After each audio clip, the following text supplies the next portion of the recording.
Let's take them to the lab. Let's cook up some kind of concoction. Some kind of disastrous ass shit. Let's cook up and brew up some kind of ass whooping.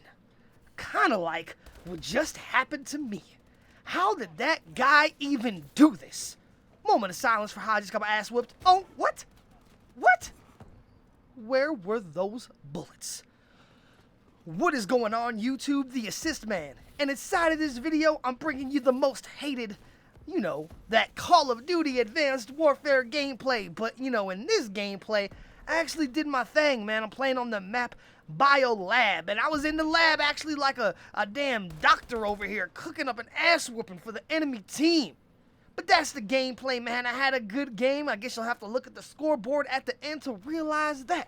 But the gameplay is just there for your entertainment viewing pleasure. It's not that important.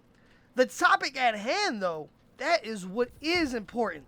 And that topic at hand is Activision declines Microsoft's invitation to become backwards compatible on the Xbox One.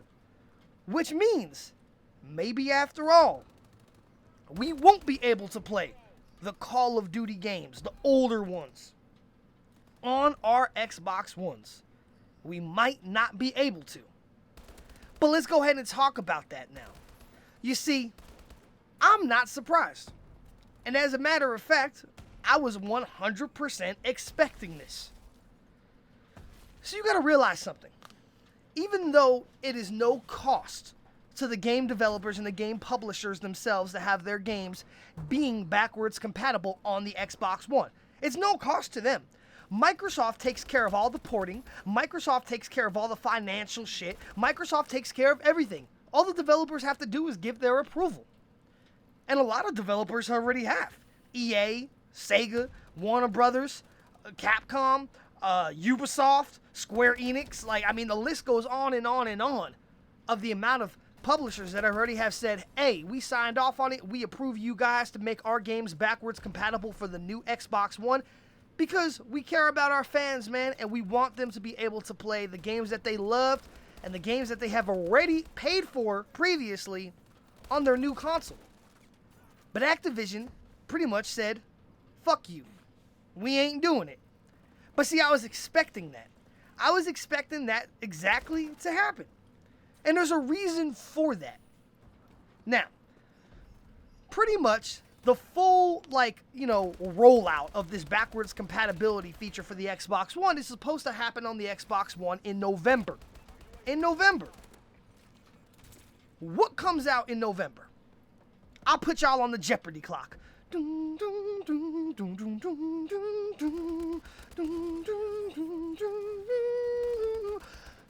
What is Black Ops 3, Alex? Correct.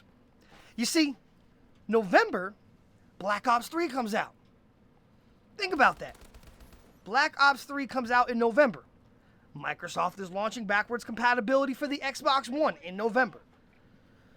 Now, from a business standpoint, because gaming, man, it's really all about business nowadays. From a business standpoint, if you were Activision, would you want to give players a chance to play all of the other older Call of Duties at the same time your new game comes out? Black Ops 3 is coming out. So, if they say, okay, we'll do the backwards compatibility thing, that's going to hurt their bottom line sales, and they know that. Because then how many of those players that either A, would have bought Black Ops 3 are going to say, you know what, I'm not even going to buy Black Ops 3 because now I can play Modern Warfare 2, COD 4, Black Ops 1, MW3, Black Ops 2 on my Xbox One. I'm going to have enough time tied up doing that. I'm not going to have time to play Black Ops 3, so I'm not even going to buy it. Or those same gamers could be like, you know what? Now I can get my Call of Duty fix in, play all the older ones on the Xbox One, and I'll wait around a couple months, 3 months, 4 months for them to fix all the bugs and the issues in the game, watch gameplays of it, read reviews, see how good it is to see if I want to waste my money on it or not. But in the meantime, I can play my older ones. And then you got those players that just be like, shit, I don't even need to buy it anymore now because, what happens if it sucks? You see, and I made a video about that. So the thing is that what happens now if they did buy it. And they hated it after a week or a day or 2 weeks or whatever. Now, instead of them being forced to play it, they can go back to play the older ones on the Xbox One. But Activision said, nah, hell nah. Hell to the nah. We ain't doing that shit. We ain't gonna give you guys the rights to go ahead and make our games backwards compatible at the exact same time that we are releasing Black Ops 3. And look at my man get owned right there. He tried to run in on me with that dive, slip and slide punch, and I slapped him up in his damn face. But we ain't gonna do that. You see, I wasn't expecting them to. I mean, think about if it was your game.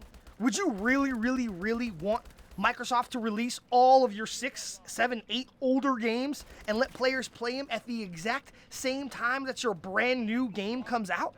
That's going to lower your sales. That's going to lower the advertising going towards your new game. That's going to lower everything. It's going to lower the publicity going towards your new game. And we all know how bad Ghost was. We all know how bad Advanced Warfare was. And Black Ops 3 is supposed to be the saving grace for Activision. It's supposed to be the saving grace for Treyarch. It's supposed to be what brings back Call of Duty, because they know, like we know, that these last couple games have fell off. The sales numbers dictate that. There ain't no reason to talk about it no more. The players online dictate that. So they're like, man, we ain't gonna let players play our old games right when we release our new games. Now, with that being said, does that mean that they will never ever bring Call of Duty and backwards compatibility to the Xbox One? No, doesn't mean that at all. As a matter of fact, I was personally expecting sometime in February to April of 2016 for this to happen. And I'm still expecting that. I'm expecting that they're going to sell all their Black Ops 3 copies in November, December, January, and then it's going to start to die off like in February, and then that's when they're going to go ahead and say, you know what, now let's milk the cow a little bit more. Let's go ahead and give Microsoft backwards compatibility. Let's sign off on this so we can put all the old ones back out on the Xbox One sometime around March or April. Maybe make some new maps for Modern Warfare 2, some new maps for Black Ops 2, some new DLC. See, they ain't stupid. They know that they can milk this cow, because they know it's at its tail's end.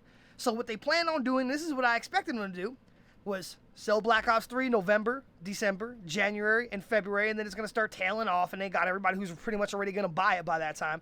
Then go ahead and release backwards compatibility around March or April, and then come out and say, not only are we releasing it backwards compatible for the Xbox One, but we're also going to go ahead and implement a whole bunch of new maps and new DLCs for the older Call of Duties that you loved, like Modern Warfare 2, like Black Ops 2, like Modern Warfare 3. And then the whole entire community is just going to be, oh my god, they're pretty much remastering Modern Warfare 2, they're adding new stuff, they're doing this. It's the perfect storm, man. Why wouldn't they? Now, when they do this, I want you guys to remember I said this months before it even happened, because, you know, this is just my opinion. But I think it's going to happen. So, lo and behold, doesn't look like we are actually going to get Call of Duty, the older ones, on the Xbox One anytime soon. But like I said, I was expecting that. I wasn't expecting it to happen till next year anyway, for the reasons that I stated inside of this video. So, if you guys enjoyed this video, then please go ahead and hit that thumbs up like button. Let me know how you feel about the entire situation. Do you feel that, like, Activision is making a smart business move, or do you think they're just fucking over their fans and their consumers and their customers even more? I mean, they're kind of doing a little bit of both, in my opinion. And if you have not subscribed to my channel, man, please go ahead and hit that subscribe button. Tell your friends about me, man, so they can subscribe to my channel, they can view my videos, and then you can help a brother out. So anyway, in the gameplay, man, you know, I did my thing. You know, I took them in the bio lab. I cooked up a couple alchemical researches and went 25 and 12 on the shelf. Anyway, YouTube, this is the Assist Man, and like always, I am out.